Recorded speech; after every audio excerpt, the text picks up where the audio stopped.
BC Bike Race Stage 1 recap.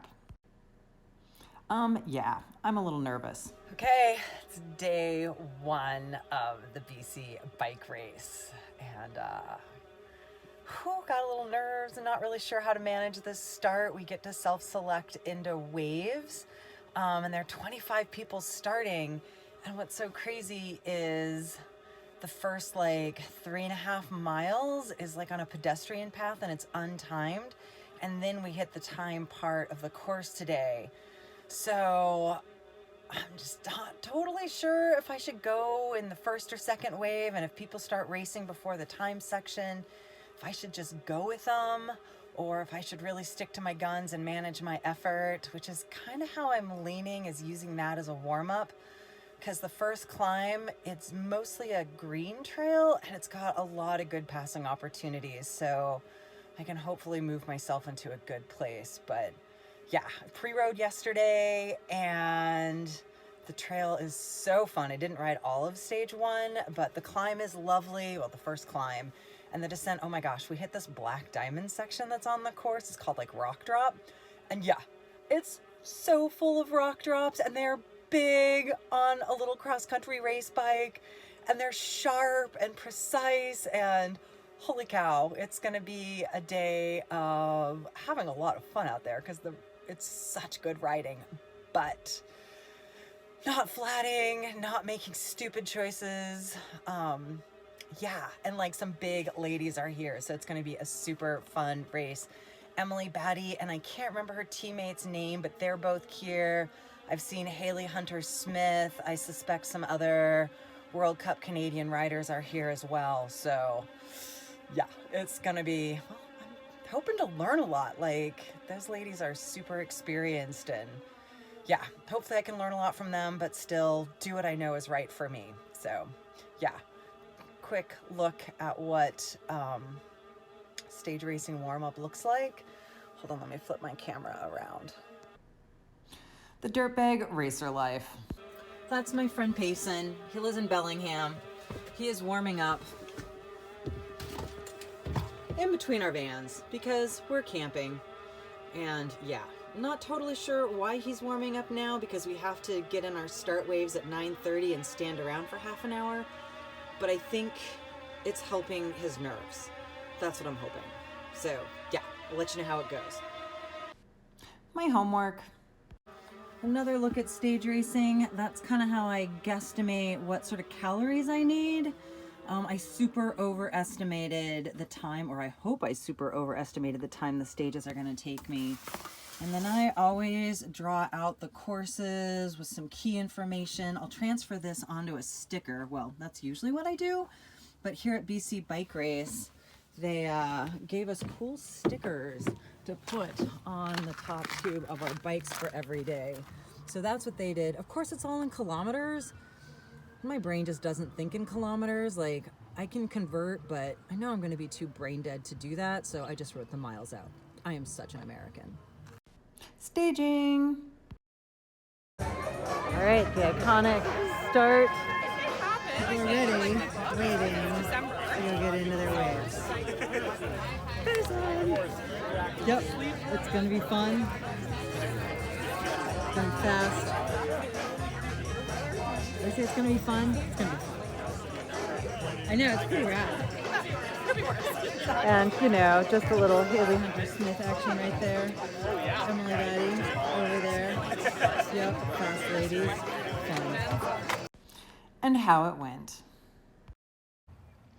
Okay, I'm done with stage one. It was so fun. My concerns about that wave start totally worked out. In wave one, it was just all us pro riders, and everyone was like, let's neutral roll this out and warm up, which was amazing.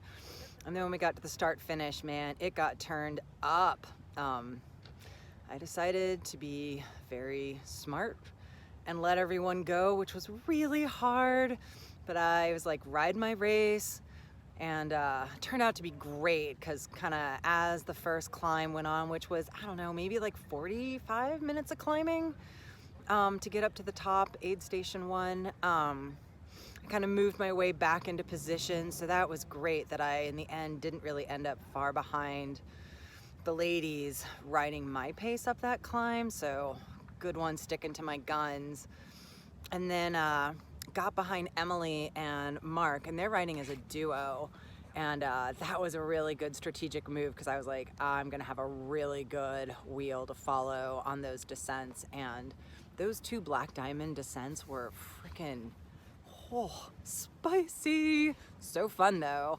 But yeah, like there was this drop and the trail had gotten kind of a little crazy. And so I backed off Emily's wheel a bit more than I had been riding, and I'm so glad I did because she went off this pretty big drop and flatted. And I was so glad I had just enough space to do the ride around on the drop. And I was like, oh my gosh, I would have like landed on top of her. So that was super kudos, but it was a bummer because then I lost my good wheels to follow. But after watching them flat, and I'd already passed like another rider who had flatted earlier, the rocks are sharp here. And it's legit slabby, droppy riding. I was like, I should tone it down just a little bit. So then just had so much fun rocking the rest of the descent. I was solo, which also just kind of slows me down a little bit as opposed to having a good wheel to follow. Let's see, in that downhill, I passed one of the other women, Chloe Cross. She was super strong on the climb. So I was pretty stoked to catch her and get around her. And then we had like a second climb. It wasn't a super long climb, maybe like a 2-3 mile climb. And there I almost caught Caitlin.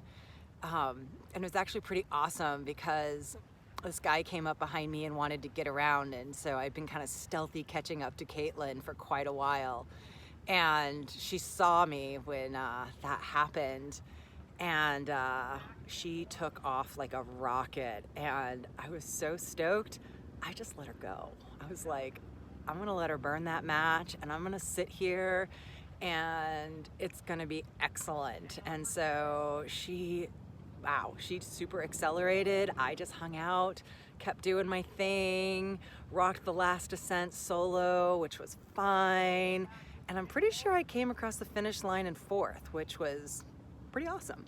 Like, it's a really good place to be after stage 1. So I hope I made good tactical choices.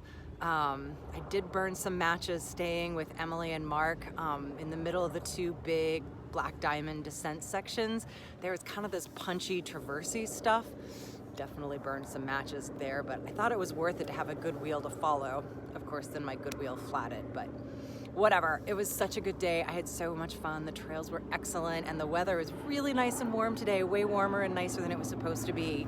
So yeah, I had to go eat more food. I'll keep you updated later. Bye.